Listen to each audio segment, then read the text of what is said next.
ETF index mutual funds నేర్చుకుని stock మార్కెట్లో రాణించాలనుకుంటున్నారా? వెంటనే ఈ నెంబర్కి కాల్ చేయండి. బంగారం మార్కెట్లో ఒడిదుడుకులు కొనసాగుతూనే ఉన్నాయి. యుద్ధం సంగతి ఎలా ఉన్నా కానీ బంగారం దగదగల పైన రేట్లు తగ్గి వస్తున్నటువంటి తీరుపైన అందరిలోనూ ఆసక్తి నెలకొని ఉంది. ప్రస్తుతం వరల్డ్ వైడ్ ట్రెండ్ ఎలా ఉంది, దీన్ని విశ్లేషించేటువంటి ప్రయత్నం చేద్దాం. మనతో పాటు సింగపూర్ నుంచి లైవ్లో జాయిన్ అవుతున్నారు ఫణి శ్రీనివాస్ గారు. సింగపూర్లో బ్యాంకింగ్ రంగ నిపుణులు, అలానే సిఎఫ్ఓగా అక్కడ సేవలు అందిస్తున్నారు. ఫణి శ్రీనివాస్ గారు నమస్తే. నమస్తే అండి. సరే, ఈ బ్యాంకులకి సంబంధించి లోన్లు, గోల్డ్ లోన్లు వీటిపైన ఇండియాలో ఎక్కువ చర్చ జరుగుతుంది. మరి సింగపూర్లో ఎలా ఉంటుందో మీరే చెప్పాలి. అందరూ వరీ అవుతున్నారు, బంగారం రేట్లు పడిపోతున్నాయి, ధర తగ్గిపోతుంది. కొనుక్కునే వాళ్ళకి ఒక ఉపశమనం అయితే, ఆల్రెడీ బంగారం కుదవబెట్టిన వాళ్ళకి వీళ్ళకి ఒక టెన్షన్ కూడా ఉంది. సో ఏంటి అసలు గోల్డ్ మార్కెట్లో ఎవ్వరు ఊహించని స్థాయిలో ఈ ఫ్లక్చుయేషన్స్ ఒకరోజు కాదు, గంట గంటకి చేంజ్ జరుగుతుంది. ఎందుకు? ఆవిడ పెద్దలు ఒకటే చెప్పేవారండి, బంగారంలో పెట్టిన పెట్టుబడి, ఆయిల్లో పెట్టిన పెట్టుబడి, అలాగే రిలయన్స్ లో పెట్టిన పెట్టుబడి ఎప్పుడు కూడా నష్టాలు ఇవ్వదు అని. Okay, the same trend was going on. ఇప్పుడు మనం బంగారం గురించి మాట్లాడుకుంటున్నాం కాబట్టి మిగిలిన ఆయిల్ ప్లస్ అదర్ షేర్లు పక్కన పెట్టేస్తే, ఆ బంగారం ఎప్పుడు కూడా ఎవరికి మీరు పెట్టుబడి పెట్టే వాళ్ళకి ఎప్పుడు కూడా బంగారం భారతదేశంలో పెట్టిన వాళ్ళకి ఎప్పుడు కూడా దాని వలన నష్టం రాలేదు. మీరు 1965 సుమారుగా మనం 2025-26లో ఉన్నాము. ఒక 60 సంవత్సరాల క్రితం చూసుకుంటే 10 గ్రాముల బంగారం 70 రూపాయలు ఉండేదండి. 70 రూపాయలు 10 గ్రాముల బంగారం 70 రూపాయలు ఉండేది. 70-72 ఓకే సుమారుగా అంచనా. మీకు అదే 60 సంవత్సరాల్లో ఈరోజు 1,30,000, 1,40,000, 1,50,000 బంగారం మీద పెట్టుబడి పెట్టిన వాళ్ళకి ఎప్పుడూ నష్టం లేదు.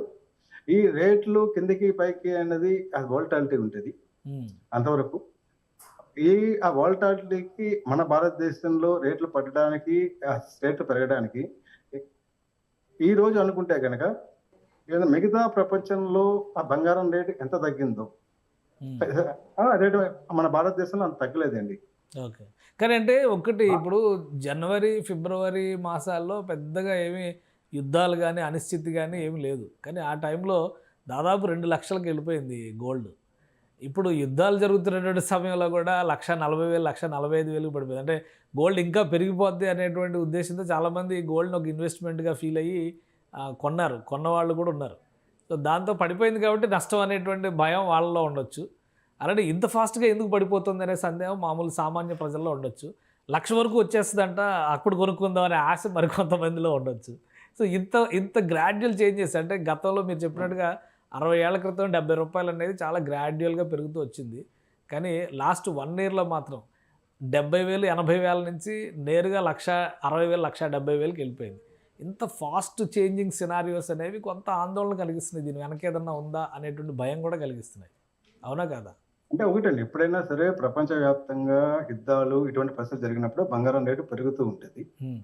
ఈసారి మాత్రం ఎప్పుడైతే అమెరికా ఇరాన్ వారు ప్రారంభమైందో అప్పుడు బంగారం రేట్లు తగ్గడం మొదలుపెట్టింది. ఎందుకు తగ్గడం మొదలుపెట్టింది అంటే, ఆయిల్కున్న డిమాండ్ వలన, అలాగే ఆ బంగారంలో పెట్టుబడులు సెంట్రల్ బ్యాంకులు పెట్టుబడి పెడుతూ ఉంటాయి. చాలా సెంట్రల్ బ్యాంకులు బంగారం కొనుక్కుని బంగారం పెట్టుబడి పెట్టుకున్నాయి. ఎందుకంటే ఆ రోజుల్లో సుమారుగా 10 సంవత్సరాల క్రితం డాలర్ మీద, అమెరికా ఎకానమీ మీద ప్రపంచానికి కొంత నమ్మకం లేదు కాబట్టి పెట్టుబడులు ఎక్కువ వరకు కూడా ఈవెన్ గోల్డ్ వైపు మారింది. కానీ ఎప్పుడైతే వార్ స్టార్ట్ అయిందో మళ్ళా మొత్తం ప్రపంచం డాలర్ వైపు చూడడం జరుగుతుంది. సో బంగారంలో ఆల్రెడీ పెట్టిన పెట్టుబడిదారులు, అంటే మన భారతదేశంలో చిన్న చిన్న పెట్టుబడులు అలా మీరు పక్కన పెడితే, ప్రపంచం మొత్తంలో పెద్ద మొత్తంలో పెట్టుబడి పెట్టి చేసి ట్రేడింగ్ వాళ్ళు ఎవరున్నారో వాళ్ళకి బాగా లాభాలు వచ్చినాయి కాబట్టి వాళ్ళు ఇక్కడంటే గోల్డ్లో లాభాలు స్వీకరణ చేసుకుని మళ్ళీ అమెరికా డాలర్లో పెట్టుబడులు పెట్టడం మొదలుపెట్టారు. బంగారం వాల్యూ అనేది డాలర్తో లింక్ అయి ఉంటుంది. ఒక ఔన్స్ బంగారం అంటే సుమారుగా 28.3 గ్రాముల బంగారము $5,600 దాకా పైకి వెళ్ళి కిందకు వచ్చి ఈ రోజు 4,400, 4,200, అంటే సుమారుగా 15-20% మార్కెట్ హైసింగ్ కరెక్షన్ వచ్చింది. కాబట్టి అదే లెక్కలో ఇండియాలో కూడా బంగారం రేటు కొంచెం తగ్గిందండి. కానీ అట్ ది సేమ్ టైం ప్రపంచంలో 20% పడినప్పుడు కూడా లాస్ట్ 3 నెలల్లో మన ఇండియాలో గోల్డ్ రేటు 10% తగ్గింది. ఇది ఎందుకు అంటే, మన రూపాయి వాల్యూ పడిపోవడం వలన, మన రూపాయి వాల్యూ పడిపోవడం వలన మనం ఎక్కువ రూపాయలు పెట్టి మన బంగారం కొనాల్సి వస్తుంది. సో మన భారతదేశంలో బంగారం ఎవరైతే కొంటారో వాళ్ళకి 2 లాభాలండి. బంగారం రేటు పెరుగుతూ ఉంటుంది, సామాన్యంగా అంటే ఇండియా యొక్క రూపీ వాల్యూ కూడా ఏమైనా డిప్రిషియేట్ అవుతూ ఉంటుంది. సో అంటే దాని మీద వచ్చే లాభము, దేని మీద వచ్చే లాభము కలిపి కనీసం ప్రతి 5 సంవత్సరాలకి ఏ రోజు ఎవరు పెట్టుబడి పెట్టినా సరే సుమారుగా బంగారం వాల్యూ వాళ్ళకి రెట్టింపు అవుతుంది. వాళ్ళ అదృష్టం బాగుంటే 2-3 సంవత్సరాలు అవ్వచ్చు, కొంచెం అదృష్టవంతులు కాకపోతే 5-6 సంవత్సరాలు పట్టచ్చు. కానీ అది ఆన్ అండ్ యావరేజ్ లాస్ట్ 60 సంవత్సరాల చరిత్ర చూసుకుంటే కనుక ప్రతి 5 సంవత్సరాలకి కూడా బంగారం మీద పెట్టిన పెట్టుబడి రెట్టింపు అవుతుంది. ఇప్పుడు ఇప్పుడు ఇప్పుడు ఏంటి సార్, ఇప్పుడు ఈ మార్కెట్ కరెక్షన్స్ అన్నిటికీ ఒక ఫుల్ స్టాప్ పడే పరిస్థితి ఉందా, ఇంకా ఇదే ఫ్లక్చుయేషన్ మరి కొద్ది రోజుల పాటు కొనసాగుతుందా? కానీ ఈ ఫ్లక్చుయేషన్ అనేది ఇప్పుడు అదే ఈ రోజు కూడా మనం చూసాము, అమెరికా ఇరాన్ వార్ గురించి చాలా రకాల కారణాలు వస్తున్నాయి కాబట్టి మనం ఈ రోజు బంగారం రేటు ఎంత చెప్పలేము. కానీ సుమారుగా అంటే మా అంచనా ప్రకారము ఔన్స్ బంగారం 4,200 4,300 రేంజ్లో మైట్ బి మీరు బ్రాడ్ రేంజ్ తీసుకుంటే కనుక 3,800 నుంచి 4,600 రేంజ్లో ఫ్లక్చుయేట్ అవుతూ ఉంటుంది. కానీ the trend is always upward trend. మీరు బంగారము కిందకు వస్తుంది అనుకుంటే కనుక and if you want to invest for a longer term, మీరు ప్రతి డిప్లోనూ కూడా మీరు ఆ బంగారం కొనుక్కోవడమే చాలా మంచిది. సార్ అసలు సింగపూర్లో ఎలా చూస్తారు సార్, బంగారాన్ని ఇన్వెస్ట్మెంట్గా చూస్తారా, ఆర్నమెంట్గా చూస్తారా? మన దగ్గర ఉన్నట్టు అక్కడ జ్యువెలరీ షాపులు ఉంటాయా ఫుల్గా? అంటే భారతదేశంలోనే ఎక్కువగా ఆభరణాల మీద ఎక్కువ మక్కువ అండి. మిగిలిన దేశాలలో దీని అది పెట్టుబడి సాధనంగానే ఎక్కువ వాడతారు. అది జ్యువెలరీ అన్ని చోట్ల ఉంటుంది, బట్ ప్రతి మనిషి కేజీలు చెప్పిన వాళ్ళ మెల్లో వేసుకోరు అంతే. మామూలుగా మన వాళ్ళు వెతుక్కున్నట్టుగా డిజైన్లు, ఫ్యాషన్స్, ట్రెండ్స్ వీటి కోసం చూసినట్టుగా సింగపూర్లో అయితే ఎవరు చూడరా? ఫ్యాషన్లో, డిజైన్లో, ట్రెండ్లో చూస్తారు. కాకపోతే అంటే తక్కువగా 10, 15, 20 గ్రాముల్లో పడి చేసుకుంటారు. కానీ పెద్ద మన దగ్గర ఉన్నట్టు అది 100 గ్రాములు లేదా వడ్డానాలు ఇటువంటి అయితే ఉంటుందండి. బంగారం అనేది ఎస్ ఇట్ రిక్వైర్డ్, బట్ ముఖ్యంగా అంటే వాళ్ళు పెట్టుబడి కింద వాడతారు. చాలా ప్రైవేట్ బ్యాంకుల్లో కూడా ఇక్కడ సింగపూర్ లో ఉన్న చాలా పెద్ద బ్యాంకుల్లో కూడా బంగారం అమ్మడము, కొనడము, కాయిన్లు నడుస్తూ ఉంటది. సో అంటే చాలా మంది ఎవరైతే పెట్టుబడి పెడతారో వాళ్ళు బ్యాంక్ వెళ్ళి బంగారం కాయిన్ కొనుక్కుని వాళ్ళ ఇంట్లో పెట్టుకుంటారు. వాళ్ళకి ఎప్పుడైతే మనీ కావాలో బ్యాంక్కి, వాళ్ళు అప్పుడు మళ్ళీ బ్యాంక్కి వెళ్ళి అదే ఆ కాయిన్ ఇచ్చేస్తారు కనుక వాళ్ళు డబ్బులు వచ్చేస్తాయి. సో అంటే which is even the most secured investment for the Singapore. మన దగ్గర గోల్డ్ లోన్లు కూడా ఒక పెద్ద ట్రెండ్, అది ఒక పెద్ద మార్కెట్. గోల్డ్ని తీసుకెళ్ళి తాకట్టు పెట్టుకోవడం, బ్యాంకులు కూడా గోల్డ్ రుణాలు ఇవ్వడం అనేది.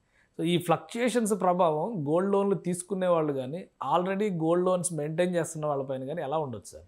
అంటే ఇప్పుడు మన భారతదేశంలో బంగారం అప్పు ఇవ్వడానికి ప్రతి బ్యాంకులోనూ బ్యాంక్ వారీగా వాళ్ళ రూల్స్ ఉంటాయి. ప్లస్ ఆర్బీఐ కూడా ఓవరాల్ గా సూపర్వైజ్ చేస్తూ ఉంటుంది. బంగారం యొక్క మార్కెట్ వాల్యూ ఎంత ఉందో దాంట్లో ఎంత శాతం వరకు లోన్ ఇవ్వచ్చు అనేది ఆర్బీఐ చూస్తూ ఉంటుంది. ఎప్పుడైతే గోల్డ్ రేట్ అప్వార్డ్ ట్రెండ్ బాగా పైకి వెళ్ళిందో ఏమన్నది ఆర్బీఐ కూడా దే ఎక్స్పెక్టెడ్ ది రేట్ కిందికి రావచ్చు అనేది. సో అండ్ లోన్ ఇచ్చే శాతం తగ్గించింది.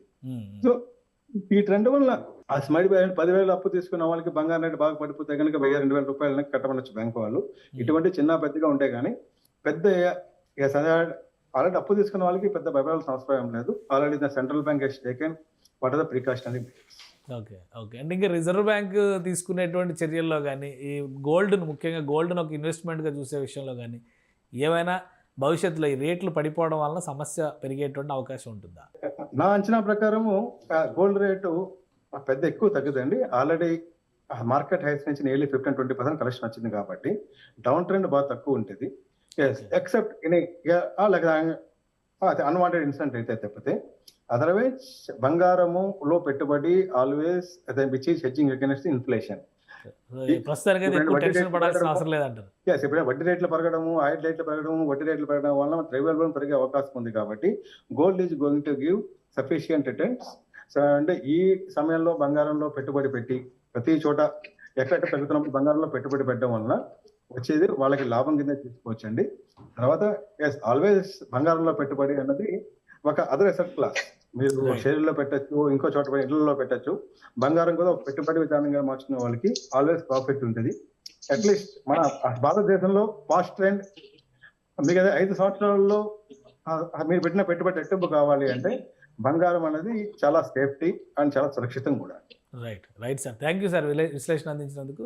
ఇది సింగపూర్లోనే కాదు ప్రతి దేశంలో ప్రపంచంలో ఉన్నటువంటి వాళ్ళు ఎవరో కూడా అంత మక్కువ పెంచుకోరు. భారతదేశంలో మాత్రం బంగారం పైన అంత ఇంట్రెస్ట్ ఉంటుంది అని చెప్పని శ్రీనివాస్ గారు చెప్తున్నారు. అలానే మార్కెట్లో వస్తున్నటువంటి కరెక్షన్స్ పరంగా ఇప్పుడు లో రేట్స్లో ఇన్వెస్ట్మెంట్స్ చేసిన వాళ్ళకి ఖచ్చితంగా మంచి రిటర్న్స్ వస్తాయి రాబోయే రోజుల్లో. కాబట్టి మార్కెట్ను చూసి వర్రీ కావాల్సిన అవసరం లేదని ఆయన సూచిస్తున్నారు. ఇది స్పెషల్ డిస్కషన్. Keep watching.